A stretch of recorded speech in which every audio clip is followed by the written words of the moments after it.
Say goodbye. Well, you've seen a lot of videos on this device right here, and I hear you. I hear you back. I see the comments, you know, it's a Galaxy Fold. It keeps talking about the Galaxy Fold. I mean, let's be honest, though. This is kind of the most interesting. It's the hottest thing to happen in tech in a very long time. But unfortunately, today, that coverage ends. Of course, along the way, there were problems. There were reports. There were screen issues.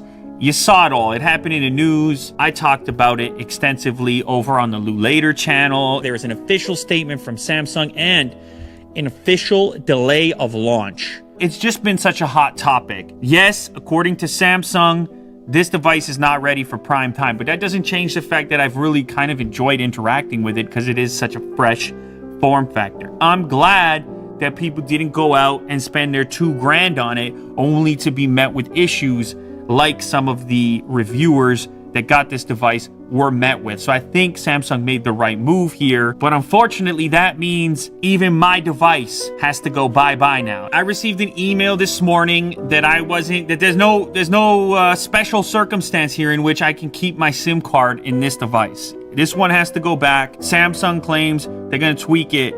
They're going to deliver something back that I can officially review when they have improved the durability of the device and definitely at least changed the instructions in the package regarding this screen protector that seemed to pose so many problems. But in the meantime, I thought before I hand this thing back, before I slip the SIM card out of here, I should do sort of a quick review. So I've been using it for 7 or 8 days. Now, usually I'd like to use these for 2 weeks, but this one, I'm forced to expedite the process up until this point, and you can't really consider this an official review because Samsung has said they're gonna redo something, and then that will be the device that I eventually review. But anyhow, first things first, what you're gonna notice if you do ever get one of these devices in your hand is that it's different out in public, especially it's different. You pop this open in various circumstances, you're getting a little extra attention. Flipping the screen, closing the screen, you're kind of like, hey, what is that thing? So you got to be comfortable with the fact that this is a brand new form factor and it's going to get brand new attention. The screen is huge. For reading,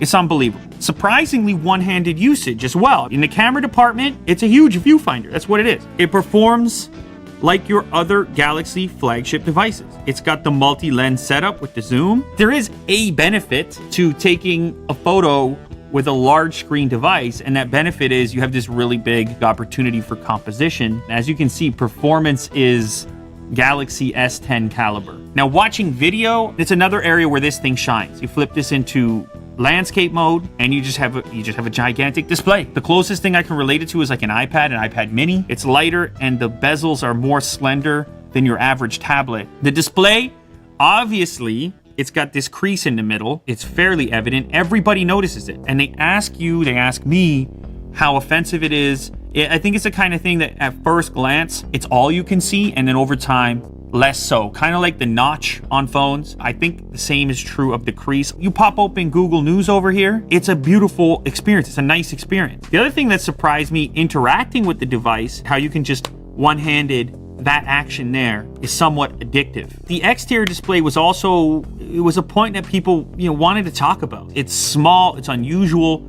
for this era. The keyboard, obviously, it's small. I'm still not really used to it. Mostly, I'm compelled to get to the inside screen wherever possible. Well, it's like a tablet. It's like a lighter tablet. You don't mind typing. You have the split keyboard. The speakers are great for multimedia as well. That's convenient because then you can charge other things up with this brick in your bag. I got to thinking about this device and wondering if it's a foldable phone or a foldable tablet. I couldn't figure that out because the way that you will generally interact with it, it seems more like a tablet. Battery life was good on here. I don't really like the button layout. I find myself frequently hitting the fingerprint button inadvertently. It launches Bixby by default. Again, not a fan. But you can reconfigure it to launch something else, at least on single click. They're just very close to one another. I don't know, maybe this could be moved down. My feeling is they're probably going to do some kind of slight tweak. And then also change the documentation that comes in a box relating to how to treat this display and what to expect from a durability perspective. And the biggest downside to me is the feeling you have around the device and how you treat it. Just feeling the need to baby it. because you kind of, like, it moves around a little bit, you know? It's got this hinge, and you're aware of it. Subconsciously, you put your hands on it, you're kind of like, I gotta take care of this. Like, I feel a bit weird throwing it in the pocket, and it just feels fancy. It feels kind of like jewelry. It feels fragile, to be honest. I don't want to drop any smartphone, but I especially don't want to drop this smartphone. And I felt that way, not just because of the price tag, but because it's like your brain picks up on this aspect that things are moving about and there's clicking. You kind of feel less casual about your interaction with the device. Another downside, I showed you in the case video, yeah, there is a case for it, but it ain't gonna do much. So if you are a clumsy person, this phone's probably gonna be a disaster for you. So there's certain people with certain lifestyles or certain employment that this phone also is not going to make sense for. I still think it's kind of a luxury device, whether we like it or not. The longer that I use this thing, the more I realize that it's a new thing and not necessarily a replacement for smartphones. I don't think the world is really ready to switch over to this, and I'm not even sure that Samsung's ready to deliver it. But anyhow, this phone, it's got to go back. Those are my thoughts up until this point. It's an impossible phone to recommend. And to be honest, that's how most of my conversations have gone with people out in the real world, not here on YouTube, not in the comments section. Your conversation quickly progresses to this very practical territory. As a person in this position here, I take the responsibility very seriously. I really don't want somebody to buy something they're not going to be happy with. And in most of those interactions that I had out in the real world,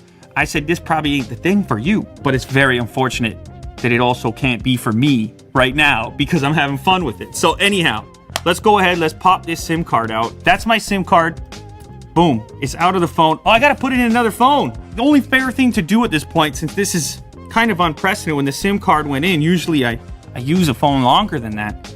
I got to send it back to you guys. Which phone should I switch to now that the Fold is being collected officially by Samsung, sent back? What would you all like to see?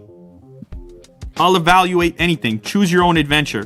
What is this? This is like tech Bandersnatch. I'm gonna use a new phone. Put in the comments. Could be anything. You could even write iPhone.